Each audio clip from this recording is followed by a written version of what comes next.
శత్రువు వెన్నుపోటు పొడిస్తే వచ్చే బాధ కంటే, నమ్మిన మన స్నేహితుడే మనకి మోసం చేస్తే వచ్చే బాధ నిజంగా 100 రెట్లు ఎక్కువగా ఉంటుంది కదా!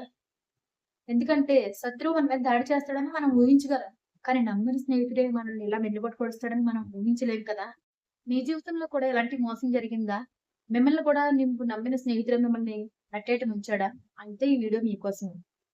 ఈరోజు మనం ఎవరైనా మనల్ని మోసం చేస్తే దాని నుంచి మనం బయట ఎలా పడాలి అనే విషయాన్ని మనం ఈ వీడియోలో ఒకరిని మనం బెస్ట్ ఫ్రెండ్ అని అనుకున్నప్పుడు మన ప్రతి సీక్రెట్, ప్రతి విషయాలు ఇంట్లో జరిగేవి మొత్తం మనకేమేమి తెలుసో ప్రతీదీ మనం షేర్ చేసుకుంటాం. ఎందుకంటే వీడు నా బెస్ట్ ఫ్రెండ్. నేను వీడికి తప్పితే ఇంకెవరికి షేర్ చేసుకుంటాను. అన్నీ నాకు వాడే సర్వస్వం అనేసి మొత్తం అన్నీ కూడా మన ఫ్రెండ్‌కి షేర్ చేసుకుంటాం. కానీ ఒకానొక రోజు వాడు ఏం చేస్తాడు? మనం చెప్పిన ప్రతీది కూడా మనకి అగైనిస్ట్‌గా తనకి మనకెవరైతే పడరో వాళ్ళతో కలిసి ఉంటూ, మన కోసం మన ఎనకాలే నవ్వుతూ, మనకి అగైనిస్ట్‌గా ఉన్నప్పుడు వచ్చే బాధ ఎలా ఉంటుందంటే, అప్పుడు నీకనిపిస్తుంటది. నేనేమన్నా తప్పు చేశానా? అందుకేనా వాడు ఇలా చేస్తున్నాడు. మిస్టేక్ నాదేమో అని నిన్ను నువ్వే బ్లేమ్ చేసుకోవడం స్టార్ట్ చేస్తావు. నిజానికి అక్కడ నీదేమి తప్పు లేదు. ఎందుకంటే నమ్మడం అనేది నీ నైజం. ఇప్పుడు పాముకి పాలు పోస్తే పాము మనకు విషం ఇస్తుంది గానీ, పంచదార ఇవ్వదు కదా! అలాగే వాడి నైజం అది. నువ్వు నమ్మకం చూపించావు. కానీ వాడు దాన్ని యూజ్ చేసుకున్నాడు. అందులో నీది తప్పేమి లేదు. నిన్ను నువ్వు బ్లేమ్ చేసుకోవడం ఆపేయి. అసలు వాడు నిజంగా నీ బెస్ట్ ఫ్రెండ్ అయితే నిన్నసలు ఎందుకు మోసం చేస్తాడు? నువ్వు బాగుంటే తను ఇప్పుడు నిజంగా ఒక బెస్ట్ ఫ్రెండ్ అంటే ఏం చేస్తాడు? నువ్వు ఎదుగుతుంటే, నువ్వు మంచిగా ఏదైనా సాధిస్తుంటే, "అరే! చేస్తున్నావురా" అనేసి నీ వెనకాలే ఉంటాడు గానీ, అసూయతో, ఓర్వలేనితనంతో, కుళ్ళుతో ఉన్నాడంటే వాడు నీ బెస్ట్ ఫ్రెండ్ ఎలా అవుతాడు? ఇప్పుడు డబ్బు పోతే సంపాదించగలం. కానీ ఒకళ్ళ మీద నమ్మకం పోతే తిరిగి సంపాదించలేం కదా! అసలు ఫ్రెండ్‌షిప్ అంటే ఏంటి? కలిసి తిరగడమా? ఫ్రెండ్‌షిప్ అంటే కలిసి తిరగడం కాదు కదా! నీ కష్టాల్లో, నీ సుఖాల్లో అన్నిట్లో నీతో పాటు ఉండి నీకు నేను తోడుగా ఉన్నానురా అని చెప్పి ఒక ధైర్యమే కదా ఫ్రెండ్‌షిప్ అంటే. నువ్వు బాగున్నప్పుడు ఉండి, నీ దగ్గర ఏమీ లేకుండా ఉన్నప్పుడు నిన్ను వదిలేస్తే అది ఫ్రెండ్‌షిప్ ఎలా అవుతుంది? వాడు నిజంగా నీ క్లోజ్ ఫ్రెండే అయితే నువ్వేదైనా మిస్టేక్ చేస్తుంటే, "అరే! ఇది తప్పురా" అని నీతో చెప్తాడు. అదే నీకు స్టార్టింగ్‌లోనే తెలిసిపోతుంది. వాడు ఒక ఫేక్ అయితే నీ ముందు అయితే నీ కోసం "అరే! నువ్వు తోపురా అది ఇదిరా" అనుకుంట నిన్ను పొగుడుతాడు. కానీ నీ వెనకాల నవ్వుతాడు. నన్ను మోసం చేసిన నా ఫ్రెండ్‌కి చెప్తున్నాను. మా అమ్మ తర్వాత నేను నమ్మానంటే అది నిన్నే. మా నాన్న తర్వాత ఒకరి భుజం మీద తల వాల్చానంటే అది కూడా నీ మీదేనే. నా చెల్లి తర్వాత నా ప్రతి కష్టం నీతోనే నేను షేర్ చేసుకున్నాను. నాకు జ్వరమొస్తే నా కోసం మందులు తెచ్చావు. ఆకలేస్తే నా కోసం క్యాంటీన్‌లోంచి ఫుడ్ తీసుకొచ్చేదానివి. నేను ఏడుస్తుంటే నవ్వించేదానివి. అన్నీ చేసావు. లాస్ట్‌కి నా నమ్మకాన్ని కూడా నీ చేతులతో నువ్వే చంపేసావు. కానీ నువ్వేం చేసావు? నా సీక్రెట్స్‌ని తీసుకెళ్ళి మొత్తం ఊరంతా చెప్పావు. అందరికి నా బలహీనతలని నువ్వు నీ బలంగా మార్చుకున్నావు. నా ఎదురుగుంట ఏడుస్తున్నట్టు నటిస్తూ నా ఎనకాల నవ్వుతూ ఉన్నావు. అసలు నేను చేసిన తప్పేంటి? నిన్ను నమ్మడమే నేను చేసిన తప్పా? నువ్వే నా ప్రపంచం అనుకోవడమే నేను చేసిన తప్పా? నేను నిజంగా ఒక మనిషి అనుకుని నమ్మడం నేను చేసిన తప్పైతే, నా అంత ఇడియట్ నిజంగా ఎవరు ఉండరు. నన్ను మోసం చేసింది నీకు ఏదో ఒక రోజు ఖచ్చితంగా అర్థమవుతుందిరా. అసలు ఎందుకు తను నిన్నిలా మోసం చేశానని. కానీ ఆ రోజు నువ్వు నా కోసం ఏడ్చినా కానీ, నీ కోసం నా కన్నీళ్లు కూడా రావు. ఎందుకంటే, నువ్వు చేసిన మోసం నేను జీవితంలో ఎప్పటికీ మర్చిపోలేను. ఇప్పటికి కూడా నీ మీద నాకు కోపం లేదురా. జస్ట్ నేను నిన్నెందుకు నమ్మానా అనేసి నా మీద నాకే కోపమొస్తుంది తప్పితే, ఇప్పుడు కూడా నేను నీది తప్పు అని నేను చెప్పలేకపోతున్నాను. ఎందుకంటే అంత గుడ్డిగా నమ్మాను నిన్ను.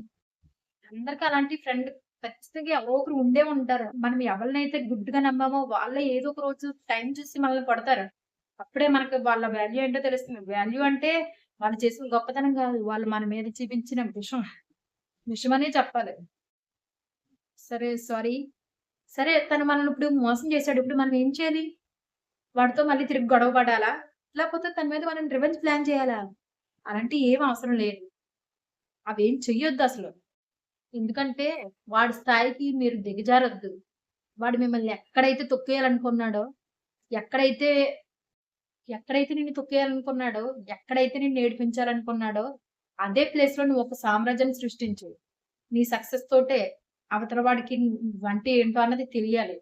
ఎందుకంటే వాడేదో అన్నాడని నువ్వు ఫీలయిపోయి నీ కలలపై నువ్వు దృష్టి పెట్టకుండా, తన కోసమే డే అండ్ నైట్ ఆలోచిస్తూ, ఏడుస్తూ, నేను తన వల్లే ఎలా మోసపోయాను. తన ఫ్రెండ్‌షిప్ వల్లే నేను అలా ఉండేదాన్ని. ఇప్పుడు తను లేడు. నేను ఇది సాధించగలనా? నేను ఒక్కదాన్నే ఏమవుతుందనేసి ఆలోచన చేయకు. అసలు నిజంగా ప్రతీకారం అంటే ఏంటో తెలుసా?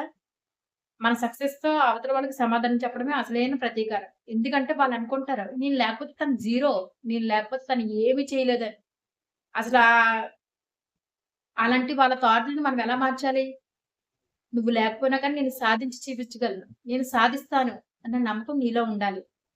నువ్వు నీ కలలపై దృష్టి పెట్టు. అప్పుడే నువ్వు తనకి నువ్వు నువ్వు తనతో నువ్వు గొడవ పడక్కర్లేదు, ఆర్గ్యూ చేయక్కర్లేదు. ఎందుకలా చేసావని కూడా ఏం అడగక్కర్లేదు. సక్సెస్ సక్సెస్ అవ్వు. అదొక్కటే అందరికి సమాధానం. ఏంటంటే వాళ్ళనుకుంటారు, నేను లేకపోతే తనేం చేయలేదురా అని. కానీ నువ్వు లేకపోయినాక నేను సాధించి చూపించగలను. ఇదిగో చూడు అనేసి నువ్వెప్పుడైతే నీ సక్సెస్ చూపిస్తావో, అప్పుడు తనకర్థమవుద్ది నీ వాల్యూ ఏంటో అన్నది. ఫ్రెండ్ మోసం చేసాడు అలాగని అన్నప్పుడు మనకి చాలా బాధగా ఉంటుంది. అలాంటప్పుడు మీరేమి మీ బాధను దాచేసుకోక్కర్లేదు. ఎందుకంటే అమ్మ, నాన్న తర్వాత మనం వాళ్ళనే కదా ఎక్కువగా నమ్మేది. వాళ్ళు మోసం చేశారన్న టైంలో మనకి నిజంగా ఏంటంటే ఒక మనిషి చనిపోయినప్పుడు వచ్చే బాధ కంటే కూడా ఎక్కువ బాధ అనిపిస్తది. తను నన్ను ఇలా ఎందుకు చేశాడు? ఇంత ఎందుకు బాధ పెట్టాడన్న బాధ చాలా ఉంటది. ఆ టైంలో నువ్వు నీ బాధ నిజంగా నీకు ఏడుపొస్తే ఏడ్చేయి. అంతేగాని బాధను దిగమింగుకొని అలా మాత్రం ఉండొద్దు. ఆ టైంలో మనకి అవతల వ్యక్తి ఫ్యామిలీ సపోర్ట్ కూడా తీసుకోండి. మీరు బాధలో ఉంటే మీ ఫ్యామిలీ ఏమి నిన్ను వదిలేదు కదా! అక్కకో, డాడీకో, చెల్లికో ఎవరో ఒకరికి మీ బాధను షేర్ చేసుకోండి. ఎందుకంటే ఫ్రెండ్స్ అంటే ఓన్లీ జస్ట్ బయట నీతో పాటు తిరిగే వాళ్ళే కాదు. నిన్ను నమ్మున్న నీ పేరెంట్స్, నీ సిస్టర్స్, నీ బ్రదర్స్ వాళ్ళు కూడా నీకు ఫ్రెండ్స్ సమానం. అలాంటప్పుడు నువ్వెందుకు దిగులు పడతావు? సరే నీ లైఫ్‌లో ఒకళ్ళు పోయారు. అప్పుడు నీకు అర్థమవుతది గదా! వీడు నా లైఫ్ సెట్ కాలేదంటే తను నా బెస్ట్ ఫ్రెండ్ గదని నువ్వు రియలైజ్ అవ్వాలి. అంతేగాని తను లేని జీవితం నాకు అనవసరం అని చెప్పేసి నువ్వు దిగులు పడకూడదు. ఎందుకంటే నీకంటూ ఒక ఫ్యామిలీ ఉంది. నీ ఫ్యామిలీ నీకెప్పుడు సపోర్ట్‌గానే ఉంటుంది. కాబట్టి నీకేదన్నా బాధ అనిపించినా, ఏమనిపించినా నీ ఫ్యామిలీతో షేర్ చేసుకో. మాటలో చెప్పాలంటే స్నేహితుడు మోసం అనేది చాలా బాధాకరమైన విషయం. కానీ మనం రోజు దాన్నే తలుచుకుని మనం ఇంకేం చేయకుండా అలా ఉండడం అలా ఉంటే ఇంక అది కూడా మన మిస్టేక్ అవుతుంది. కాబట్టి ఎప్పుడో గడిచిపోయిందింక. దాన్నింకా వదిలేయండి. అంతేగాని నిరంతరం ఇంక తన కోసం ఆలోచిస్తూ నీ టైం అనేది నువ్వు వేస్ట్ చేసుకోవద్దు. ఎందుకంటే నువ్వు లైఫ్‌లో సాధించాల్సినవి చాలా ఉన్నాయి. తనొకటే కాదు కదా! నీ జీవిత గమ్యం. కాబట్టి నువ్వు ఏదైతే కలలు కన్నావో దానిపైనే నువ్వు దృష్టి పెట్టు. ఫ్రెండ్ ఈరోజు ఒక ఫ్రెండ్ పోయాడా? వదిలేయి. రేపు నిన్ను అర్థం చేసుకుని నీకు మంచి ఫ్రెండ్ ఎవరో ఒకరు నీ లైఫ్‌లోకొస్తారు. కానీ అప్పుడు కూడా ఇలా మోసపోకుండా సరైన ఫ్రెండ్‌ని ఎన్నుకోవడం మాత్రం నేర్చుకో. మీ లైఫ్‌లో కూడా ఇలా ఎవరైనా బెస్ట్ ఫ్రెండ్ ఎవరైనా మిమ్మల్ని మోసం చేస్తే వాళ్ళకి చెప్పాలనుకున్న మెసేజ్ ఏమైనా ఉంటే కింద కామెంట్ ద్వారా తెలియజేయండి. Thank you all.